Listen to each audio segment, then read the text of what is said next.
Olá a todos os que nos assistem aqui por mais uma das nossas lives do projeto Adufo em Casa. Tá faltando aí um minutinho ou dois para as 20 horas. O nosso tema hoje é Educação à Distância na Pandemia. Nós vamos receber aqui a professora Diva Souza Silva e estamos aguardando aqui que ela esteja disponível para que a gente possa adicioná-la.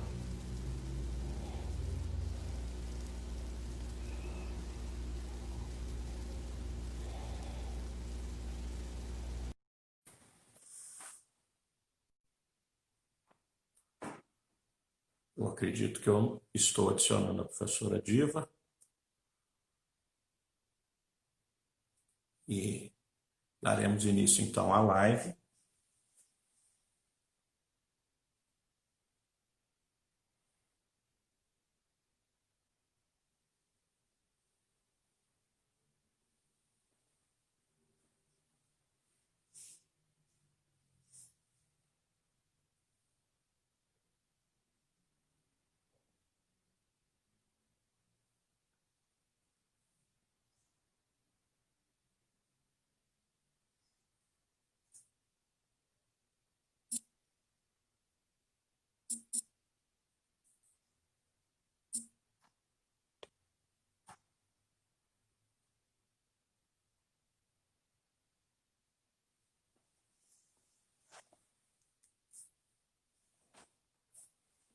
A professora Diva deve estar nos assistindo já.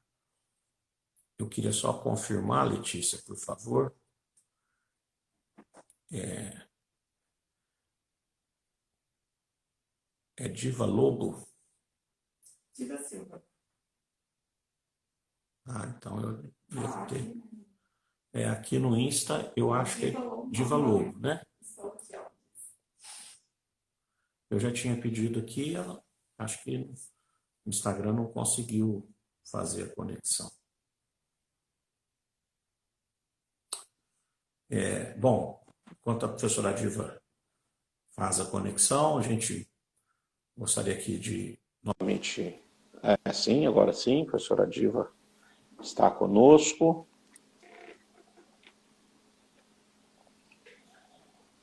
Só ajustar a minha câmera aqui, professora, só um minutinho. Tudo bem? Tá me ouvindo? Perfeitamente. A senhora nos ouve bem também? Sim, só não estou me vendo ainda, então estou tentando ajustar aqui. Fica à vontade. Tá, é Diva Enquanto Lobo, isso, nós vamos... o Lobo aí é do marido, então aí no Insta tá como Lobo. Ok, eu imaginei. Só a gente completando as nossas apresentações de crédito, esse programa de lives está sendo coordenado pela professora Natália Scartesini, que é a nossa vice-presidenta da ADUFO. Tem a produção da Letícia França, do Wesley Borges também, que eu tinha inclusive esquecido de falar nas lives anteriores, do Leandro, que é da parte de tecnologia da informação. Nós estamos aqui na sede da ADUFO, seção sindical, e a professora Diva se encontra então na sua residência, e gostaria inicialmente de agradecer a professora Diva, e faria uma apresentação, e já pedindo a professora que, se nós falharmos em algum aspecto do seu currículo, por favor, a senhora nos corrija. Professora. A professora Diva é graduada em Pedagogia pela Universidade Vale do Rio Doce, tem várias especializações, é mestra em Comunicação Social pela Universidade Metodista de São Paulo, é doutora em Educação pela Universidade Federal de Minas Gerais, é professora associada aqui na nossa Universidade Federal de Uberlândia, onde atua também como tutora do PET Conexões e Educomunicação, é líder do Grupo de Estudos e Pesquisas em Tecnologias, Comunicação e Educação, que é o GTCOM, também faz parte do Programa de Pós-Graduação em Tecnologias, Comunicação e Educação, que é o PPGCE, e atua também na pesquisa em áreas de formação de professores, ou melhor, pesquisa as áreas de formação de professores, didática, EAD, educação matemática, TIC e educomunicação.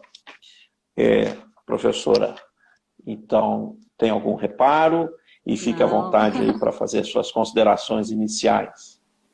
Professor Sidney, eu que agradeço o convite da ADUFO. Para mim é um privilégio estar com vocês para a gente poder conversar um pouco e com todo mundo que está aí também, para podermos conversar sobre a educação à distância nesses tempos que estamos vivendo. Muito obrigado, então, professora, pela presença. E a gente começaria com a seguinte pergunta.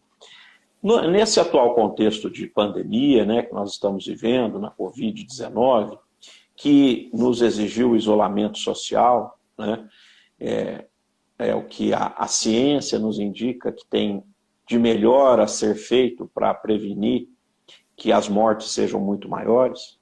Então, como é que fica o EAD ou o ensino remoto como ele tem sido apresentado? Ou seja, como uma possibilidade para a continuidade das atividades universitárias, pensando aqui na universidade no primeiro momento, né? Na sua opinião, professora, a utilização do ensino remoto não seria uma improvisação para atender aos interesses do mercado, endossando o pensamento time is money? Olha, a gente está vivendo uma excepcionalidade. Essa pandemia, inclusive verifiquei agora há pouco, quero lamentar muito a morte de mais de 24 mil pessoas em nosso país, né? Solidarizar com as famílias e, ao mesmo tempo, cobrar do nosso governo ações mais efetivas para garantir a vida. Né? A gente poderia estar conversando sobre a educação à distância em outras circunstâncias, mas o cenário é de uma pandemia. Eu acho que a maioria de nós nunca imaginou estar vivo para ver e viver uma pandemia. Isso desarticulou, desestruturou muita coisa na nossa vida, e inclusive a própria educação e os nossos espaços, né? De estarmos juntos, de socializarmos. E, claro, também a gente tem todo um entorno mercadológico com vistas a isso. A gente já tem uma questão das próprias companhias de telefonia celular que a todo tempo vão diminuindo um pouco a questão do celular e aumentando as conexões. Hoje, quase qualquer lugar que você vá tem algum panfleto, alguma coisa falando que tem educação à distância, tem educação à distância. Então, a gente sabe que, usando um termo do mercado, que é um filão no sentido de vender esse acesso e vender esse tipo de educação. Então, assim, isso, infelizmente, existe há muito tempo, né? Agora, isso se torna mais acentuado pela necessidade de quase todo mundo, se a gente não falar todo mundo, está vivendo uma situação dessa, desde a educação infantil até ensino superior, pós-graduação, e ao mesmo tempo o governo de cima cobrando ações também relacionadas a isso. Então, a gente tem hoje grandes corporações, grandes grupos detendo aí na Bolsa empresas de educação, e eles têm seus objetivos também. Então, a gente tem esse cenário, a gente não pode desconsiderar esse cenário. E um detalhe que eu queria também deixar claro, mas é a partir do lugar que eu falo da educação à distância, que a educação à distância, ela é diferente quando a gente fala do EAD, no sentido de relacionar ao ensino, porque se a gente já vai para essa definição, é como se a gente tivesse a responsabilidade de transmitir algo.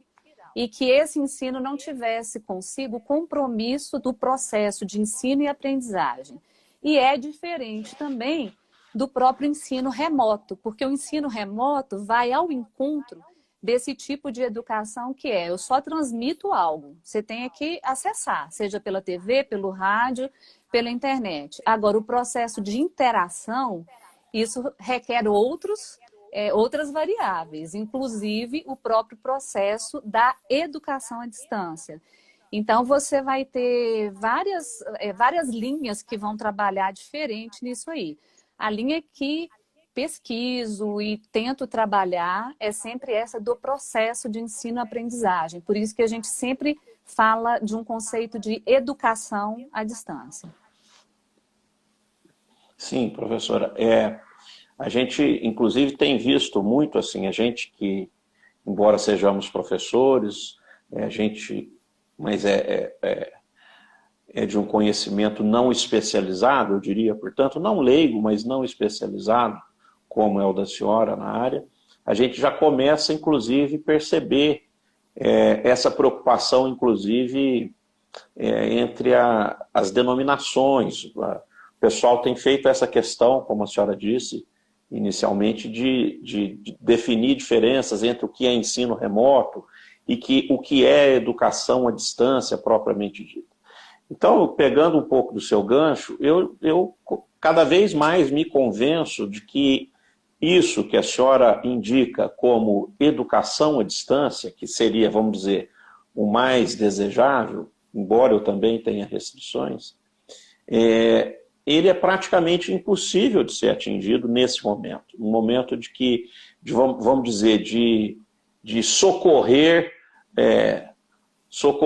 o que dá para socorrer, de improvisar para tentar diminuir perdas.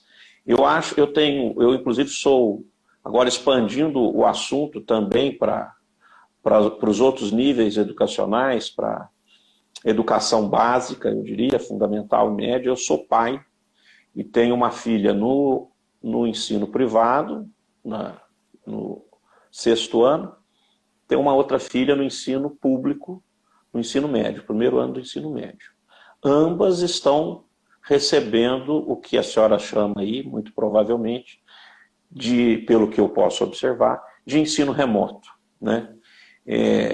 Por decisão da escola, sob meu protesto, já protestei junto à escola, mas a gente é minoritário, e eu posso atestar como pai, né, que é uma catástrofe, uma verdadeira catástrofe. Então, mesmo para pessoas que, vamos dizer, que sempre gostaram de estudar, é o caso principalmente da minha filha mais velha, está se criando uma ojeriza pela educação, porque, enfim, o estudante, o jovem, não estava acostumado com isso, não tinha isso no seu projeto de estudo, e isso é imposto a ele, né? E está sendo realmente uma verdadeira catástrofe, colocando, inclusive, no ensino remoto, coisas que não poderiam estar no ensino remoto, como, por exemplo, laboratório de química. Fazer laboratório de química, prova de laboratório de química, como a minha filha fez no ensino remoto, infelizmente, uma instituição federal, que é o IFTM, para mim é uma catástrofe, né?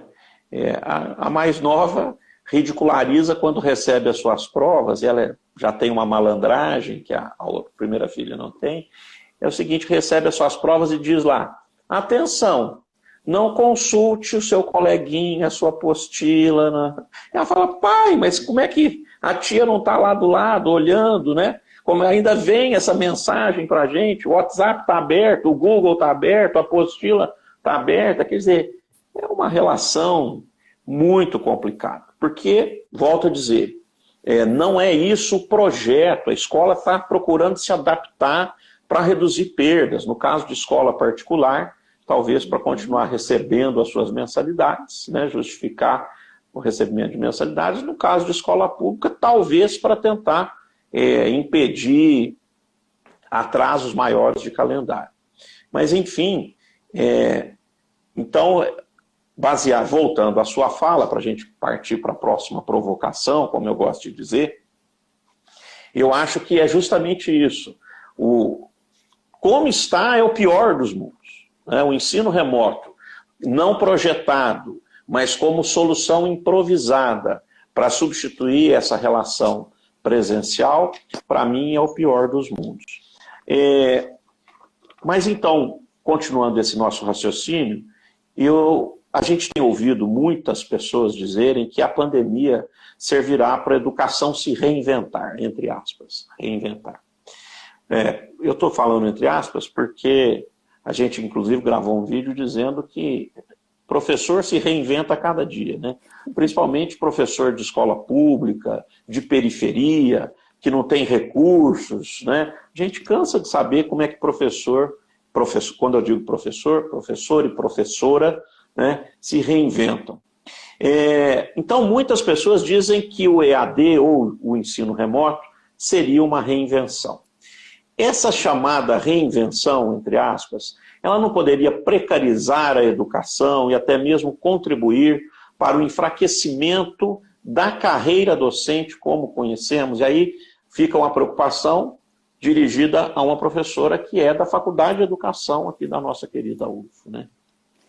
Sim, Sidney, antes de entrar até nessa questão da possível precarização da carreira docente, quando a gente fala sobre a educação à distância, nesse momento, esses relatos que você veio fazendo, inclusive da experiência com suas duas filhas, eu tenho acompanhado uma sobrinha também que está no ensino médio, como que aquilo está se tornando para ela. Olha bem, as escolas, dentro da sua perspectiva, dentro daquilo que tem para fazer, eu já fui diretora de escola e de escola particular, a gente sabe desse cenário, igual você fala também, porque você depende que os alunos e alunas estejam ali, você depende que as mensalidades sejam honradas, você depende daquilo para poder, inclusive, pagar os professores e como que você estrutura todo esse quadro, né? Então, assim, a gente também, e creio que todos, não vão negar essas circunstâncias.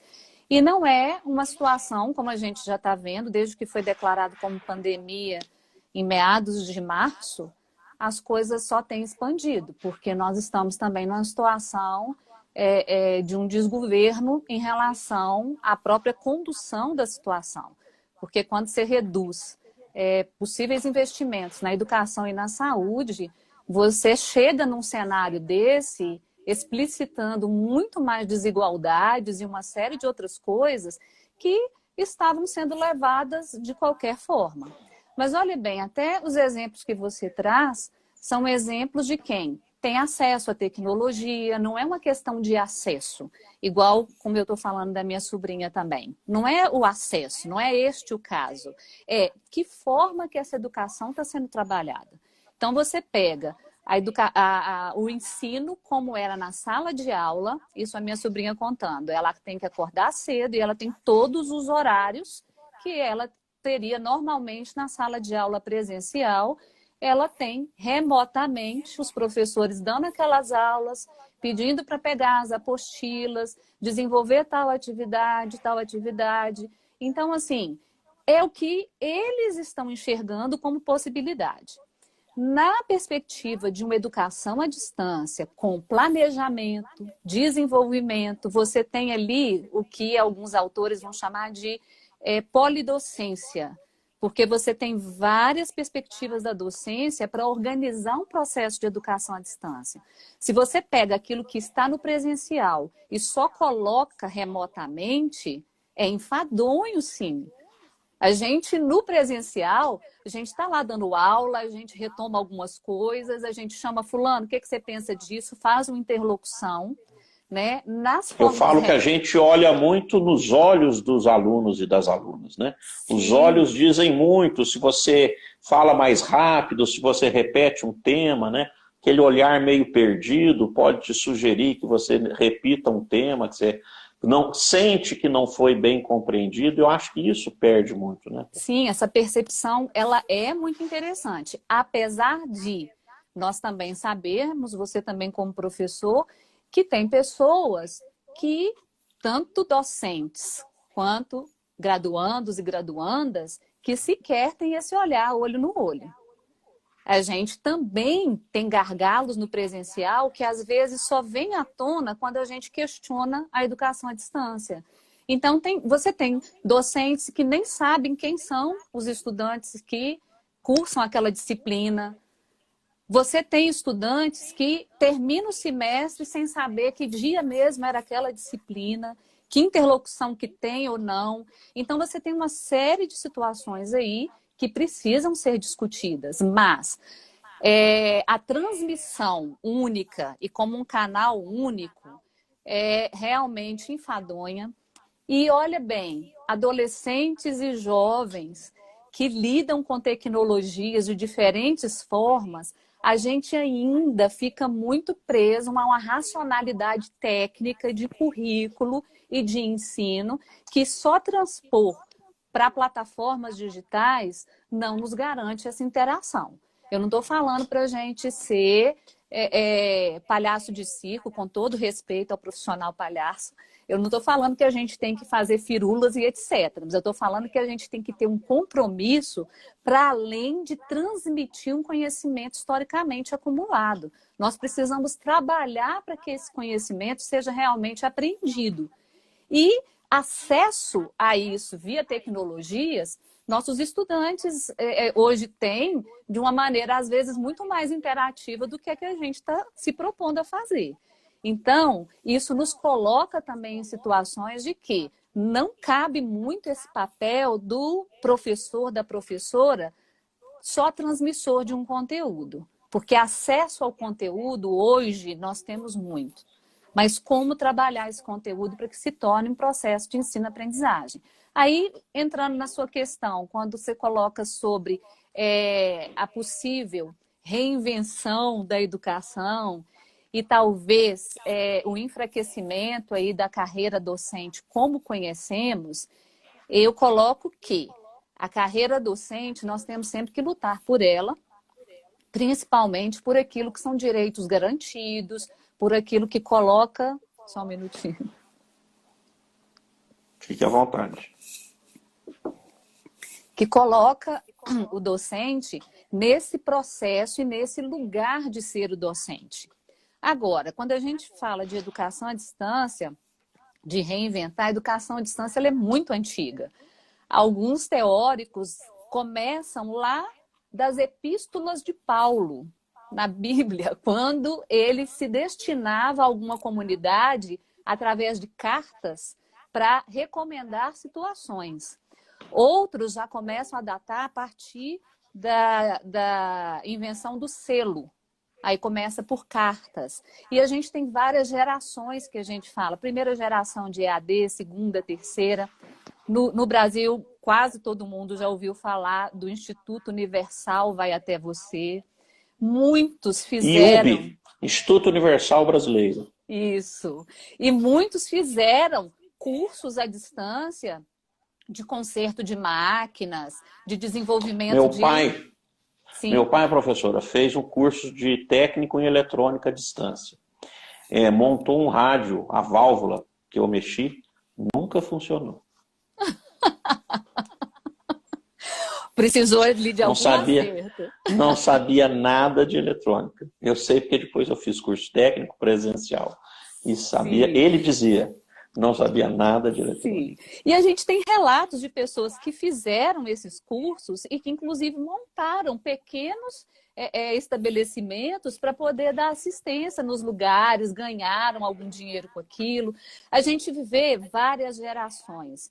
A gente, há pouco tempo, não tinha sequer possibilidade dessa interação de live. Hoje, quantas plataformas? O que a gente, como educação pública, tenta sempre por softwares livres, para que a gente distancie cada vez mais dessa questão de plataformas digitais proprietárias, que é assim que fala, para que a gente desenvolva e tenha essa acessibilidade. Mas essa reinvenção docente, como você tinha colocado, a gente faz isso o tempo todo, na hora que a gente senta para poder elaborar um planejamento daquele semestre, para poder pensar o que deu certo, o que deu errado. E um planejamento só se torna vivo quando você tem o contato com aquela turma. Mesmo que você dê aula para várias turmas daquele conteúdo, ela só se torna esse conteúdo só se torna vivo na interação. Paulo Freire já dizia, só há docência porque há discência. Ou seja, esse processo... Só há ensino se houver aprendizado. Né? Sim, não se transmite para o nada. Né? qual que é a melhor aula? É aquela que o estudante aprende. Então, eu posso usar a tecnologia A, B ou C. Qual que é a melhor tecnologia? É aquela que o meu sujeito, alvo, tem acesso. Não adianta eu estar com uma tecnologia de ponta, sendo que a pessoa não tem acesso. Antes, os alunos lá, copiando do quadro o tempo todo. Depois, tirando cópia de transparências. Depois, copia para a minha aula no pendrive. Depois, peraí, qual que é essa relação da docência? Então, a questão da carreira docente, eu acredito que ela não é enfraquecida por esta variável. Esta daí, ela nos coloca em ponto de discutir as próprias relações e discutir o nosso papel de docente diante de modalidades assim, como educação à distância, presencial. Apesar que tem até um colega que eu li um texto dele recentemente, eu tinha deixado ele aberto aqui, e ele foi bem provocativo quando ele colocou assim, a Covid-19 e o fim da educação à distância, um ensaio, que é o Ronei Martins, da UFLA. E eu falei assim, o fim da educação à distância, mas ele vai provocando falando o seguinte, que da forma que a gente já vive hoje, ele já defende há mais tempo, é uma linha dele, que não teria que ter modalidade, você teria que ter a educação e ela ter esse hibridismo com a questão tanto presencial quanto com o uso de tecnologias. As minhas aulas, por exemplo, eu sempre trabalho a educação presencial na faculdade de educação, nos cursos que eu trabalho, e eu tenho a plataforma Moodle, que é o AVA, o Ambiente Virtual de Aprendizagem, onde eu disponibilizo a disciplina, o cronograma, e a gente vai fazendo interações ali. Eu não estou substituindo, a gente não deixa de ter uma aula naquela semana para a aula ser pelo Moodle. Mas é ali que disponibilizo vídeos, links, é ali que eles acompanham, é ali que entregam trabalhos. Eu praticamente não recebo trabalho impresso mais, nada impresso. E a própria educação à distância nos coloca numa situação que é o seguinte: você é responsável pelo seu processo de ensino-aprendizagem. Isso teria que ser com todo mundo, na presencial também. Então, eu cuido de processos de avaliação, mas eu não fico na checagem se você está copiando do colega porque está tendo acesso ou do outro. Você tem que ser responsável pelo seu processo de ensino e de aprendizagem. Quando a gente vai ver outros exemplos na União Europeia, por exemplo, quando você discute as questões de avaliação, eles estranham a gente ficar pensando assim, o que você faz para conter a cola? O que você faz para fazer tal coisa? E não que isso seja só nosso, mas falo o seguinte, principalmente na educação superior, se a pessoa não tiver um compromisso real com o seu próprio processo de ensino-aprendizagem, a gente sempre vai estar em vigilância. E eu coloco isso também para nós, professores e professoras. Se nós não tivermos um compromisso com o próprio processo de ser docente, essa apropriação docente, esse compromisso docente, talvez se corra risco de ser substituído por uma boa plataforma que transmita o conteúdo, porque o transmitir por transmitir pode levar a alguns questionamentos. Então, assim, desculpa se eu ampliei Fique à aqui vontade. e coloquei mais coisas, mas é porque isso vai nos suscitando essas discussões. A gente precisa discutir mais os processos de ensino-aprendizagem. A gente tem situações na própria UFO de pessoas, às vezes, que você descobre mais na frente que está tendo um problema e que não está indo dar aula, mas ninguém falou sobre aquilo. Ou você descobre pessoas que limitam o ser docente a dar aula presencial, como, lamentavelmente, o nosso atual ministro da Educação. Os professores dão 8 aulas e pronto. O exercício da docência, ele está perpassando o tripé universitário, ensino, pesquisa e extensão.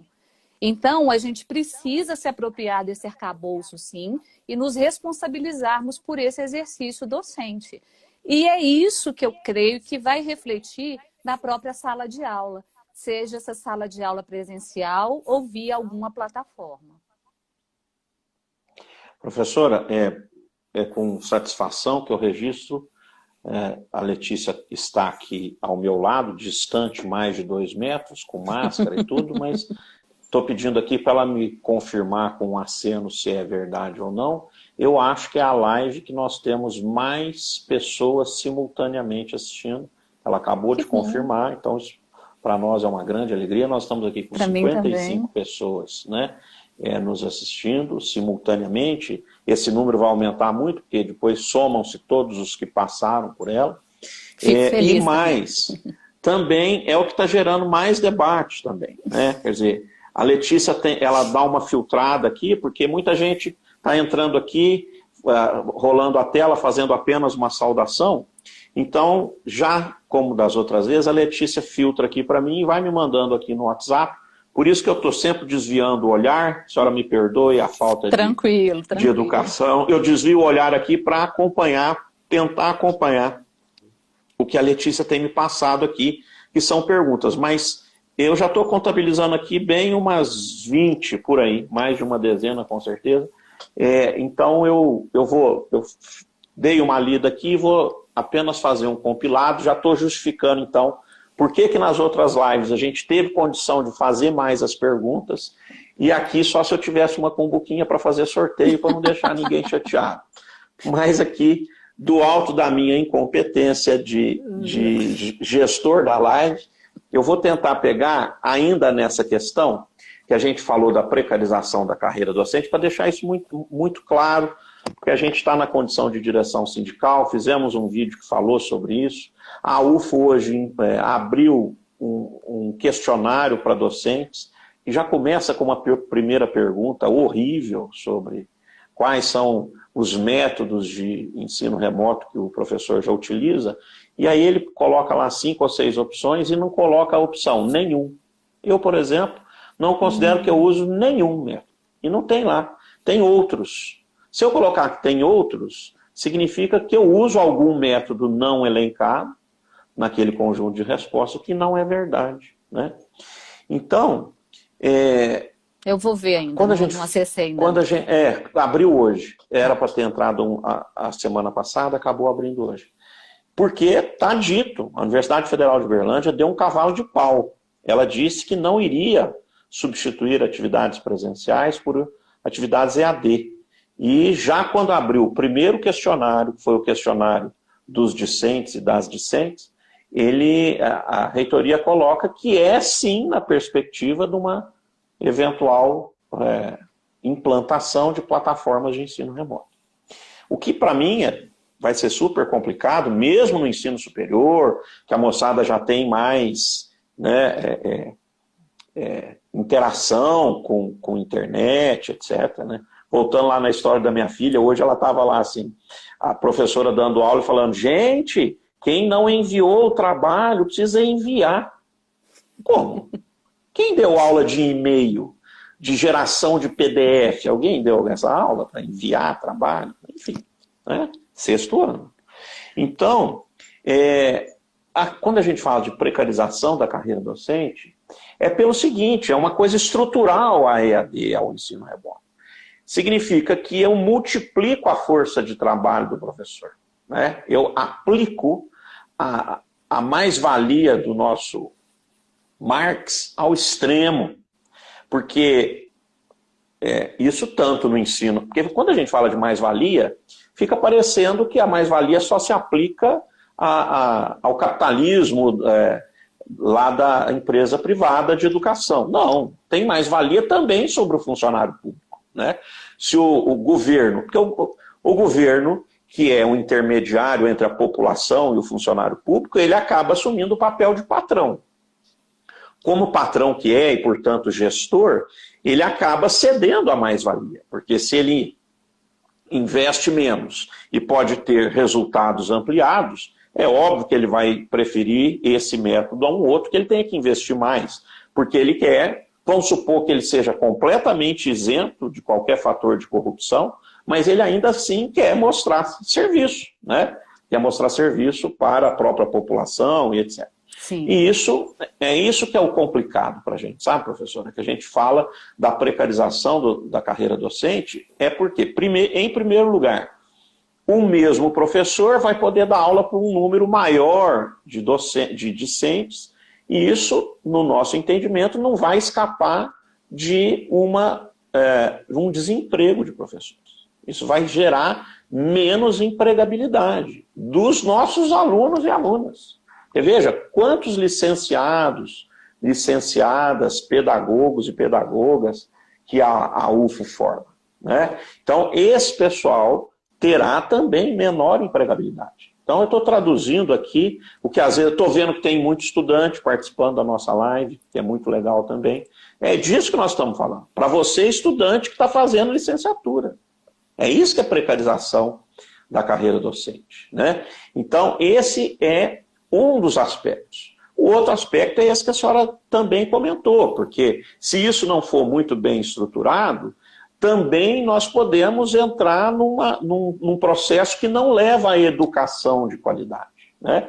Isso supondo que o estudante do lado de lá tenha acesso a tudo, como a senhora também muito bem ressaltou, né? Porque para fazer...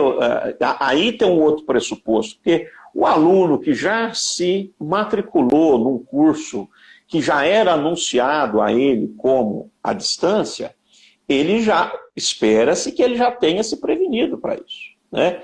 Agora, quando a gente vai improvisar para substituir a atividade presencial por atividade à distância, o aluno também está desprecavido quanto a isso, o aluno ou a aluna.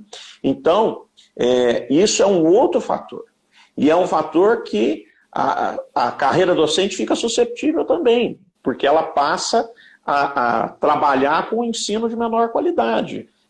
Vamos cumprir tabela, para usar o termo da nossa querida professora Marisa, que me mandou um texto aqui hoje, está sendo publicado nos meios de comunicação da ADUFO.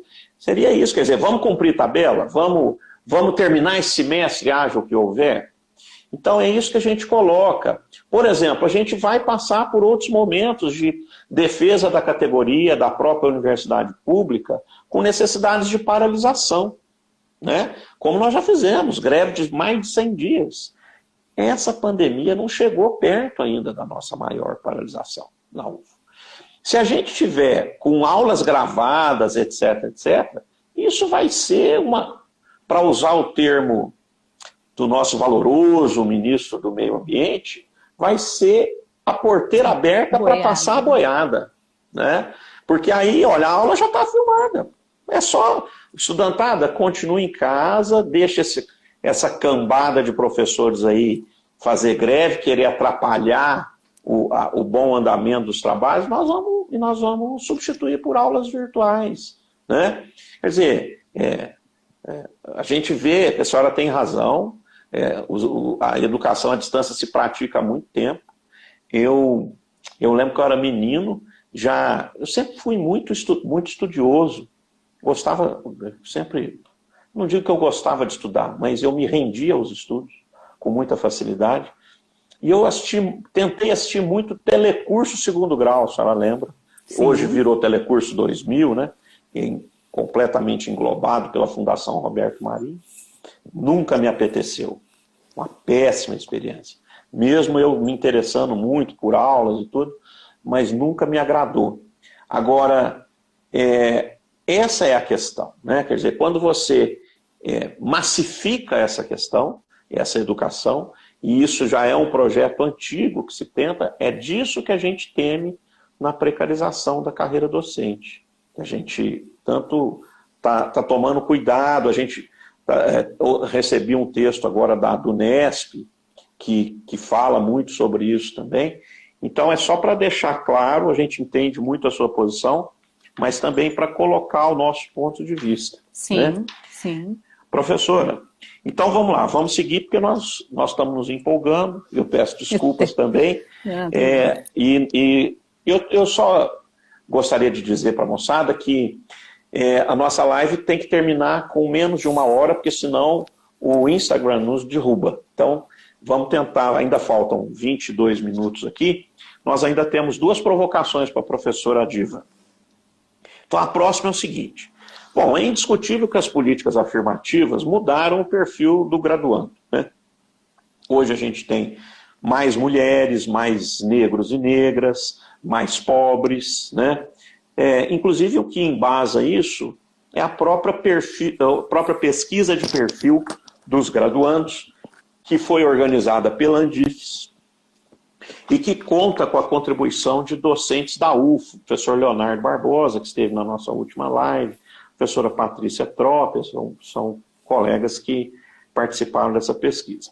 Bom, seja por questões econômicas, domiciliares, sociais, esses discentes, né, tendem a não conseguir estudar com qualidade por meio do ensino remoto. Há que se pressupor isso. Eu até diria o seguinte, eu fico imaginando aqui, tentando imaginar uma realidade, muitos dos estudantes mais pobres têm um plano de dados, mas é um plano de dados restrito, que não dá para ele fazer, por exemplo, assistir vários vídeos por dia, ou mesmo lives com professores, a não ser que ele tenha uma banda larga em casa. E isso não é a realidade de estudante, mesmo de estudantes de classe média. Quando tem uma banda larga em casa, ela é, às vezes, um plano mais restrito que não... A gente tem tido experiência aqui com lives, que às vezes não tem... O professor de lá não tem uma qualidade de internet muito boa, como parece ser a da professora, que não caiu nenhuma vez, não travou nenhuma vez, e dá muito travamento, né? Dá pique de voz, etc. Então eu fico pensando assim, né? Esses alunos saindo da universidade e indo para praças de Wi-Fi, shopping, café, aí eles vão deixar de interagir, né, na sala de aula com o professor, e eles vão se juntar lá no shopping, etc., também numa sala de aula, só que fica só o professor à distância, né? Porque se não resolver esse problema da conexão, já está minado, né? Bom, mas fazendo a pergunta, a médio e longo prazo, o ensino remoto não poderia contribuir com uma regressão desses avanços sociais que eu acabei de dizer aqui, que, por exemplo, as ações afirmativas propiciaram, né? Será que a gente não poderia correr o risco de dividir? E eu vou deixar a senhora responder, vou conter minha ansiedade, depois eu faço uma pergunta em cima dela. Tá. Sidney, o interessante é que eu sou tutora de um PET, devem ter pessoas aí acompanhando, que é o Programa de Educação Tutorial, Conexão de Saberes e Educomunicação. E é um PET de recorte social, porque esses programas começaram lá na década de 70 e sempre pregavam os melhores alunos para continuarem melhores e caminhar. E dificilmente a gente tinha alunos que não tinham CRA lá muito alto e não tinham condição de entrar. Esses PETs, inclusive esse que eu estou como tutora, ele vem em 2010, já no governo Lula, e que inclui recorte social. Então, o PET, hoje, que a gente vive, ele tem mais de 10 anos na UFO, todos os estudantes, todas as estudantes que estão nele são de recorte social.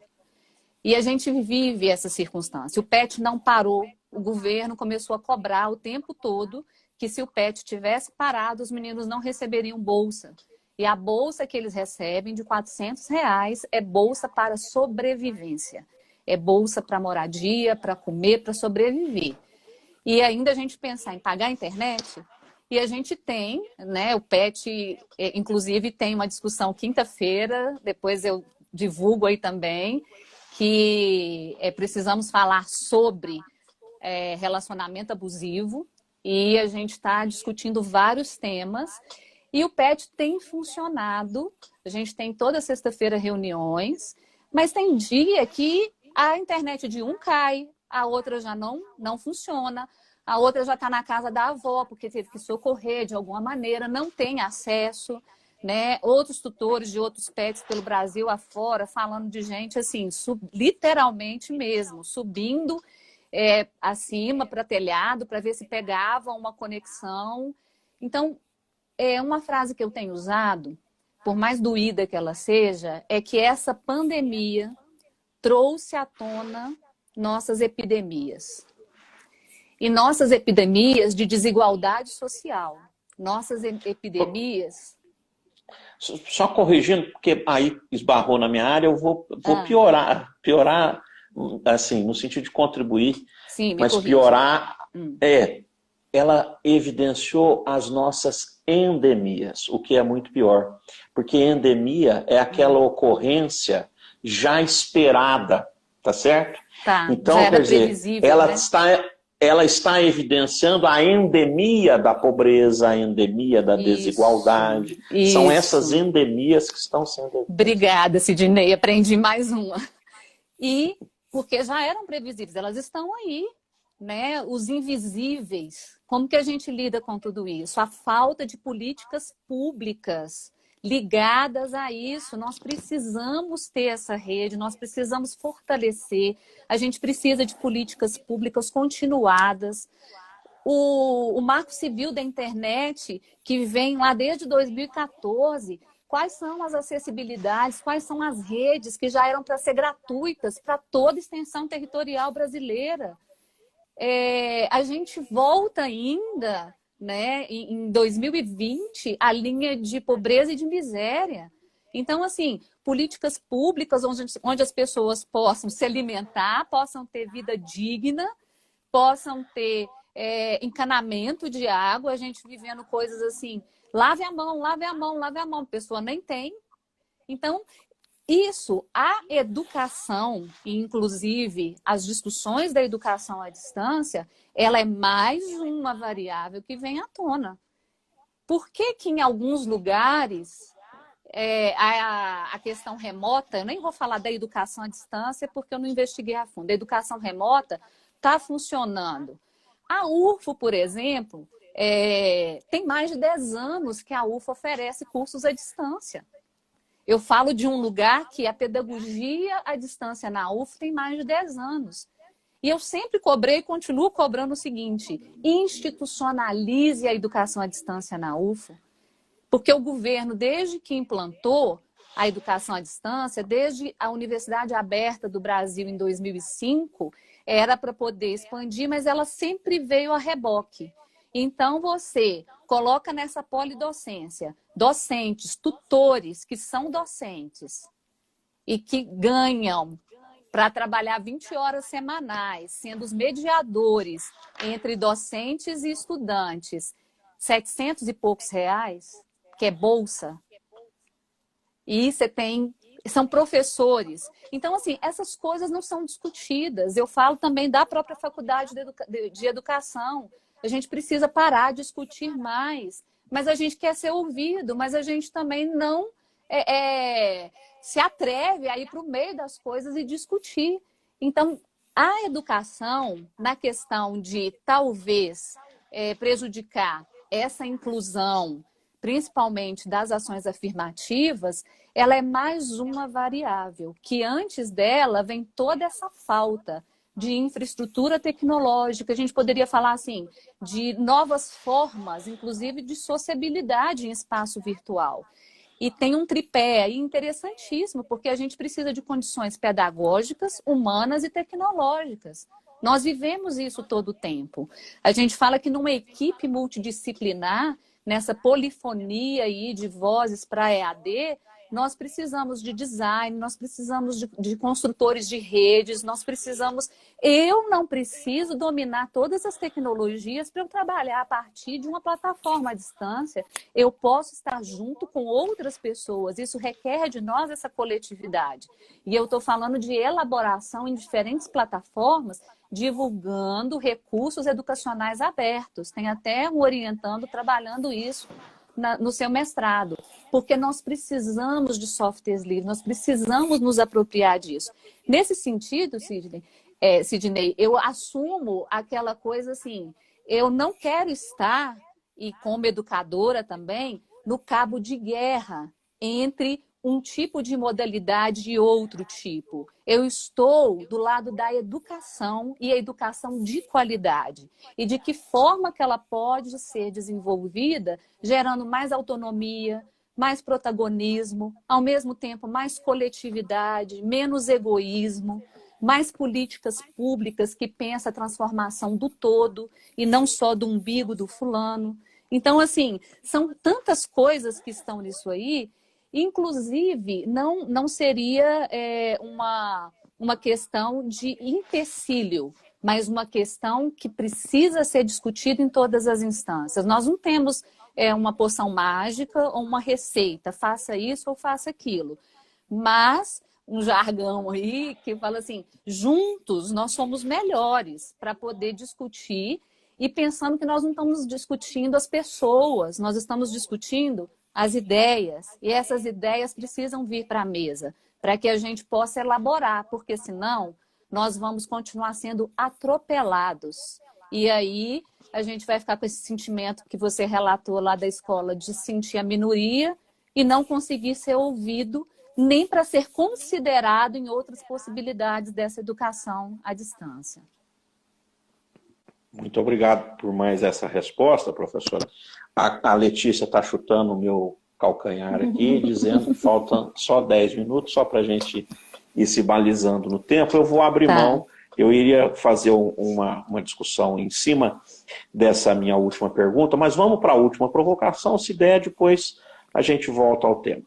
Então, veja, caso o EAD seja implementado na UFO em tempos de pandemia, que seria para solucionar, né, essa paralisação do calendário, como é que a senhora imagina que seria a sua viabilização, tendo em vista cursos e disciplinas que não comportam tal modalidade? Aliás, o próprio MEC soltou agora esses dias um documento alertando para as universidades para que, por exemplo, estágio, não só estágio, na nossa área, né, onde tem laboratório, é complicadíssimo, né? Complicadíssimo não, é impossível, né?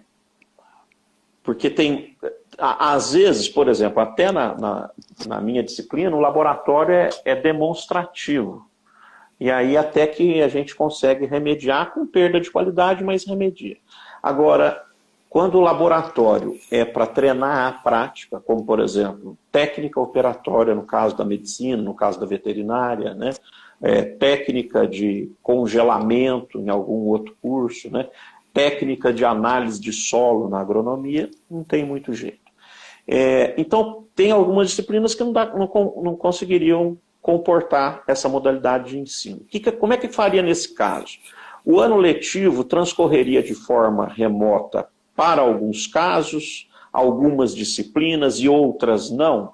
Então, essas outras ficariam esperando, esses alunos passariam mais à frente, quer dizer, as disciplinas que pudessem se enquadrar no ensino remoto terminariam, as outras ficam esperando, e aí, como é que isso é administrado em termos de universidade, né? Eu vou aqui, para finalizar, porque não vai dar tempo de eu voltar a falar com a senhora, então eu vou lhe passar a palavra, depois a senhora já fique à vontade para fazer suas considerações finais, quando nós já estamos aqui com 8 minutos para terminar. Mas eu quero só terminar com uma historinha. No meu mestrado, eu tinha muito contato com o professor Ernesto, que estava da imunologia, voltando da Virgínia, nos Estados Unidos. E ele contava muito lá sobre o que ele aprendeu lá da American Way of Life, né, do jeito americano de se viver.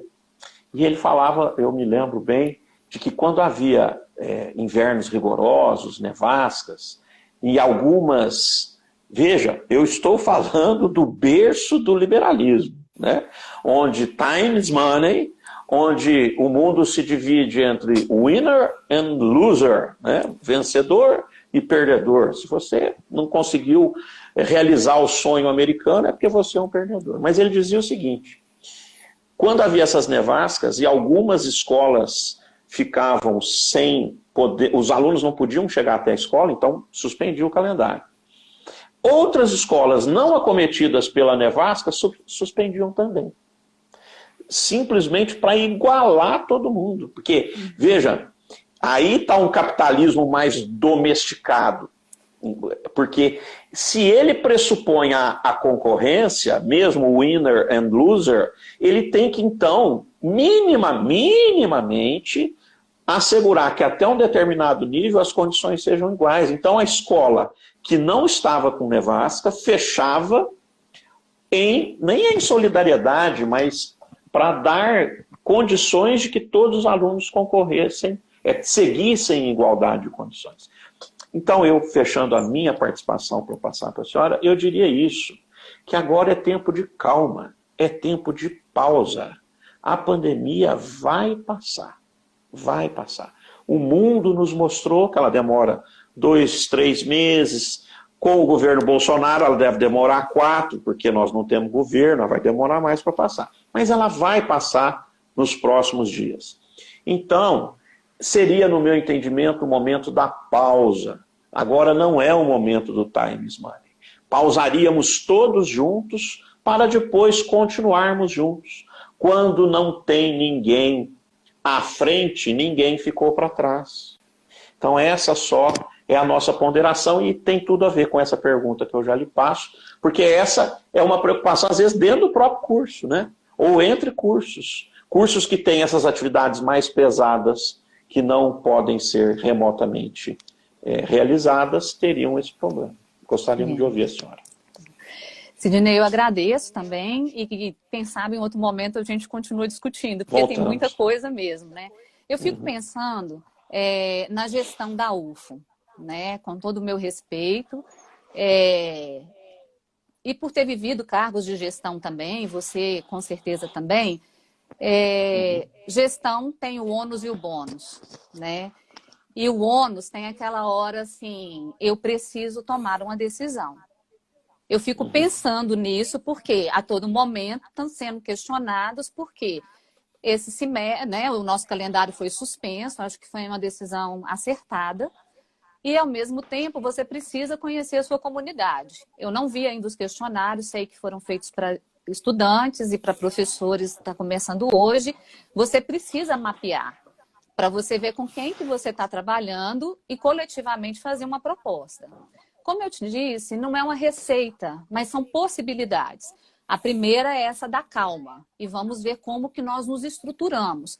Porque, segundo pesquisas também, essa questão do vírus, que não é uma situação tanto de quem vai pegar ou não, mas a gente ter leito e com respiradores para socorrer quem precisa, né? Algumas soluções têm sido encontradas. De que maneira? Soluções que eu falo diante da excepcionalidade. É você ter turmas que vão segunda, quarta e sexta, outras vão terça, quinta e sábado, e nos dias alternados com o suporte de plataformas à distância. Os cursos hoje que tem à distância, tudo que envolve laboratório, estágio, isso é presencial. Então, o que já existe hoje no Brasil e que a gente acompanha. Então, não abre mão disso. Tal curso é laboratório. Como é que ele vai ser à distância? O laboratório é presencial. Se a UFO for assumir isso, esse laboratório vai ser presencial com quantos estudantes, com qual rotatividade, porque a própria sala de aula, sem pensar em laboratório, nós vamos ter que ter uma distância uns dos outros. Então, essa distância vai ter que ser resguardada com máscara, com todo o cuidado, e como que nós vamos estruturar tudo isso. Então, algumas possibilidades diante da excepcionalidade poderão ser encontradas coletivamente, mas sem deixar ninguém para trás. Porque se eu arrumo a solução, como teve aí algumas pessoas questionando, podia dar as aulas à distância que fossem mais teóricas, e quem não tiver acesso, depois fica para trás e depois faz de novo. Não, isso não é uma opção. E o professor, a professora dá aquela aula à distância e depois, quando voltar tudo, ele dá também presencial. Então, assim, trabalhar à distância é muito mais trabalhoso do que o presencial. E essas coisas precisam ser discutidas. Então, assim, eu acredito que a gestão da UFO esteja pensando nisso. Precisa ouvir as diferentes vozes, sindicato, nós docentes, para que juntos nós possamos sobreviver a tudo isso e discutirmos mais efetivamente, não tanto dentro de excepcionalidade. Professora Diva, muito obrigado pela disciplina com o tempo. Acho que nós estamos faltando aqui 1 ou 2 minutos para o término. Então vai cair a qualquer momento. Eu que agradeço. E agradecer também a todos que passaram aqui pela sala. As contribuições foram muito valiosas, né? Nós temos aqui os prints aqui de várias perguntas e realmente eu acho que é a oportunidade, olha, 26 segundos restantes, é a oportunidade que que a comunidade estava esperando, inclusive para poder debater, mas talvez a gente reabra essa discussão em outros momentos, professora, talvez Sim. contando novamente com a senhora. Muito obrigado mais uma vez pela participação. Boa noite, agradeço todo mundo. Boa noite, até mais. Até mais.